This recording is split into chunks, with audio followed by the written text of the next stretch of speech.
Congratulations రా. నా చిన్న కోడలేది? ఇప్పుడే హాస్పిటల్ నుంచి వచ్చాం కదమ్మా, పైకి వెళ్ళినట్టుంది. ఇప్పటి నుండి తన డెలివరీ అయ్యేదాకా నేను చాలా జాగ్రత్తగా చూసుకుంటా. నువ్వేం కంగారు పడకు. నాకు తెలుసమ్మా నువ్వు చూసుకుంటావని. కంగ్రాచులేషన్స్ రా. థ్యాంక్ యూ అన్నా. డాక్టర్ దగ్గర తీసుకెళ్ళావా? ఏమన్నారు? 2 వీక్స్ అవుతుందంటన్నా కన్సీవ్ అయ్యి. జాగ్రత్తరా, ఏమనుంటే అడుగు. సరే అన్నా.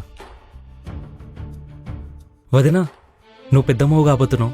కంగ్రాచులేషన్స్ కార్తీక్. నేను పెద్దమ్మనవుతున్నా అన్న సంతోషం కన్నా మళ్ళీ తల్లినవుతున్నా అన్న ఆనందమే ఎక్కువ ఉంది. వదినా, నిన్నైన గొడవని అసలు మైండ్లో పెట్టుకోకు. ఆ 5,000 ఒక్క వారంలో నేను రిటర్న్ చేస్తాను. అయ్యో పిచ్చోడా, రేఖ తమ్ముడికి కష్టం వస్తే నా తమ్ముడికి వచ్చినట్టు కాదా? డబ్బులు ఇవ్వకపోయినా పర్లేదు, అయినా నేను ఆ డబ్బుల విషయం ఎప్పుడో మర్చిపోయా. నువ్వు కూడా మర్చిపో. థ్యాంక్ యూ వదినా.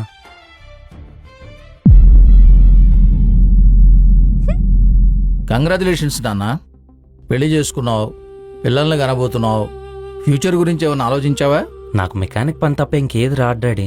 అందుకే ఒక షెడ్ పెట్టుకొని డబ్బులు సంపాదించుకోవచ్చని ఆలోచిస్తున్నా. ఏ బంధాన్నైనా అడ్డంగా బ్రేక్ చేసేది డబ్బేరా. ఒక మగవాడి జీవితంలో పెళ్లి అనేది ఒక పెద్ద బాధ్యత. పిల్లలు అనేది పెళ్లి కంటే 100 రెట్లు బాధ్యతతో కూడుకున్నదిరా. ఎంత ఫైనాన్షియల్ ప్లానింగ్ ఉంటే అంత మంచిదిరా. అబ్బా, నువ్వేం టెన్షన్ పడకు నాన్న. నాకేదైనా కష్టం వస్తే వెనకాల నువ్వు అన్న సపోర్ట్గా ఉంటారు కదా. ఇంకేంటి భయం? రేఖ, చాలా హ్యాపీగా ఉంది రేఖ నాకు. అవును, ఈ మ్యాటర్ డాడీకి చెప్పావా? చెప్పాను కార్తిక్. డాడీ కూడా చాలా హ్యాపీగా ఫీల్ అయ్యారు. నన్ను రేపటి నుంచి ఆఫీస్కి నువ్వే పిక్ చేసుకోవాలి, నువ్వే డ్రాప్ చేయాలి, సరేనా? వర్క్ ఫ్రమ్ హోమ్కి చాలా ట్రై చేశాను కార్తిక్, కానీ కుదరలేదు.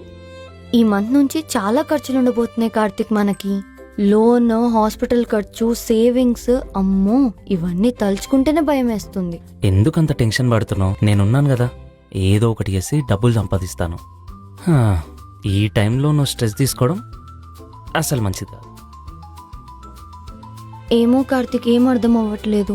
అప్పుడే పెళ్ళైపోయింది, నేను అప్పుడే ప్రెగ్నెంట్, రేపు పిల్లలు కూడా పుడతారు. మనం అప్పుడే అంత పెద్దోళ్ళం అయిపోయామా కార్తిక్? సరే గాని ఈ సిచ్యువేషన్లో నువ్వు పనికి వెళ్ళాల్సిన అవసరమే లేదు. ఇంట్లోనే ఉండి టైంకి తిని నిన్ను నువ్వు చూసుకో చాలు. మిగతా నేను చూసుకుంటాను. కార్తిక్, అరే నేను చూసుకుంటా అంటున్నాను కదా, నువ్వు ఇంకేం మాట్లాడుకో, ఓకేనా? ముందు ముందు వచ్చే ఫైనాన్షియల్ ప్రాబ్లమ్స్ గురించి నా కోడలికి చాలా క్లారిటీ ఉంది, కాబట్టే భయపడుతుంది. కార్తీక్ ఈ బాధ్యతని పూర్తి చేయగలడా?